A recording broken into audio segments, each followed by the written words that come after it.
అసలు నేను మాట్లాడాలనుకున్నది అంతా వీళ్ళందరూ మాట్లాడారు. మేము చాలా కష్టాలు దాటి చేసిన ఒక సినిమా అది. ఇప్పుడు కూడా చాలా కష్టాలు ఫేస్ చేస్తున్నాం. దయచేసి ఈ సినిమా చూడండి, సపోర్ట్ చేయండి. That's all. పరదా అంటే లైక్ ఈ మూవీకి ఈ టైటిల్ ఎందుకు చూస్ చేసుకున్నాం? సో అంటే ఒక్కొక్క ఏరియాలో ఒక్కొక్క కల్చర్ ఉంటుంది. సో ఈ మూవీలో మేము ట్రైలర్ చూస్తే ఒక కల్చర్ కనిపిస్తుంది. అంటే పరదా తీయకుండా ఒక అమ్మాయి వేరే ప్లేస్కి వచ్చి ఆ పరదాతోనే ట్రావెల్ చేస్తుంది. సో అది మేము ట్రైలర్లో చూస్తాం. సో పరదాకి ఆ టైటిల్కి ఏంటి?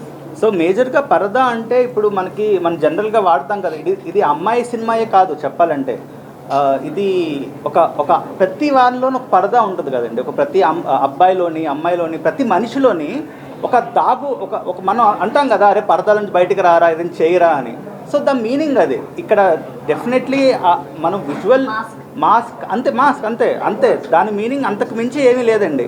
అండ్ ఇంకోటి కూడా చెప్దాం అనుకుంటున్నాను, ఈ సినిమా ఎటువంటి లైక్ కాంట్రవర్సీ కానీ ఏమి ఉండదు, సంబంధం లేదండి. అంటే నేను ఒకటే చెప్తాను, మనం ఎవరినో ఉద్దేశించి ఎవరో ట్రెడిషన్స్ని మనం ఎందుకు చెప్పాలి చెప్పండి. ఇది నా సినిమా, మా కల్చర్, ఇది మా కల్చర్లో కథ అంతే. ఇది ఎటువంటిది ఈ కల్చర్గా ఎక్కడ లేదు. ఇది ఓన్లీ ఫిక్షనల్ అండి కంప్లీట్గా. మీరు సినిమాలో స్టార్టింగ్ 10 నిమిషాలు చూస్తే ఓకే డైరెక్టర్ ఇదా చెప్పాలనుకుంటున్నాడు విషయం అర్థమవుతుంది. ఎందుకంటే దీనికి ఒక బ్యాక్ స్టోరీ ఉంటుంది, ఈ కథకు ఎందుకు పరదా వేసుకుంటారు ఈ ఊర్లో ఒక అమ్మవారు ఉంటుంది. అంతా ఫిక్షనల్ అండి, కంప్లీట్ ఫిక్షనల్. ఎవరిని ఉద్దేశించి చేసింది కాదు ఈ సినిమా.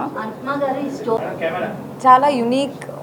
అండ్ ఇలాంటి స్టోరీస్ తెలుగులో కాదు జనరలీ రావడం చాలా తక్కువ.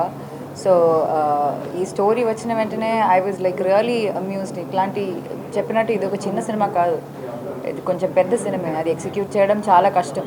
సో అంత ధైర్యంతో ప్రొడ్యూసర్ గారు, డైరెక్టర్ గారు నా దగ్గరికి ఇలాంటి ఒక చాలా ఇంపార్టెంట్ క్యారెక్టర్, అంటే ఆయన చెప్పినట్టు ఇది గుర్తుండిపోయే క్యారెక్టర్. నేను చేయకపోయినా ఇది ఎవరు చేసినా ఆ క్యారెక్టర్ అలా స్టాండర్డ్ అవుతుంది. That's because the story is very strong and the character is very strong. మీరు ఒక హీరో, ఒక హీరోయిన్, అంటే మీరే హీరోలా కనిపిస్తున్నారు. సో ఎలా అనిపించింది? అది నా ప్రివిలేజ్ అండి. నా మీద అలా నమ్మకం పెట్టుకున్నారంటే అది నా ప్రివిలేజ్. సో దాన్ని నేను ఎంబ్రేస్ చేసుకుంటాను. సరదా పరదా చూస్తే మీరు సరదాగా ఫీల్ అవుతారని చెప్పారు. మీరు ప్రతిసారి అంటే లాస్ట్ టైం కూడా ఎమోషనల్గా స్టేజ్ మీద, ఇప్పుడు కూడా ఎమోషనల్ అవుతున్నారు. ఎందుకు అంత కనెక్షన్ ఎందుకు వచ్చింది? ఒక సినిమా చేయడం అనేది అంత ఈజీ విషయం కాదండి. అది కూడా ఒక అమ్మాయి అలా సినిమా చేసి ముందుకు రావడం అనేది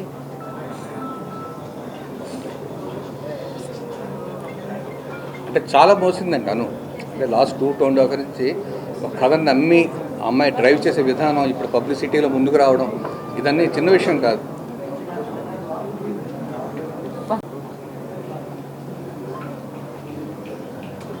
అనుకుంటున్నాము ఎందుకంటే చాలా మీరు చెప్పినట్టు యూనిక్ గా కనిపిస్తుంది ట్రైలర్ చూసినప్పుడు కూడా. యాక్చువల్లీ ట్రైలర్ చూసిన ప్రతి ఒక్కరికి ఫస్ట్ అనిపించేది మూవీ థియేటర్కి వెళ్ళి చూడాలి అని. థ్యాంక్ యూ అండి. సో ఆ ట్రైలర్ అయితే మాత్రం 100% అలాగే కష్టం అనేది లేదు అంటే అది సక్సెస్ తర్వాత 100% ఖచ్చితంగా మీరు జస్ట్ వెయిటింగ్ అండి. నెక్స్ట్ 1 వీక్ లో ఉంది. 1 వీక్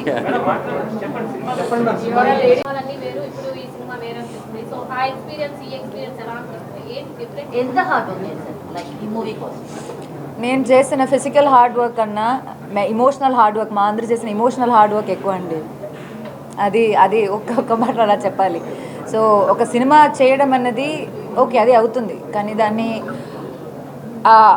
దాన్ని రిలీజ్ చేయడానికి ఉంది జర్నీ ఉంది కదా, అది చాలా కష్టం అండి. అది చెప్తే అర్థం కాదు. అది it's like proving a point to the audience that ఒక అమ్మాయి వల్ల అది అవుతుంది అన్నది. దానిలో there will be so many hurdles that you will have to cross. యాక్చువల్గా అనుపమ అంటే పవర్ స్టార్ కదా, సో ట్రై చేస్తున్నారు. సో ఆల్రెడీ ప్రూవ్డ్ మీరు. సో హీరోయిన్స్ లో అనుపమ అంటే ఒక పవర్ స్టార్ అని అంతేం లేదండి.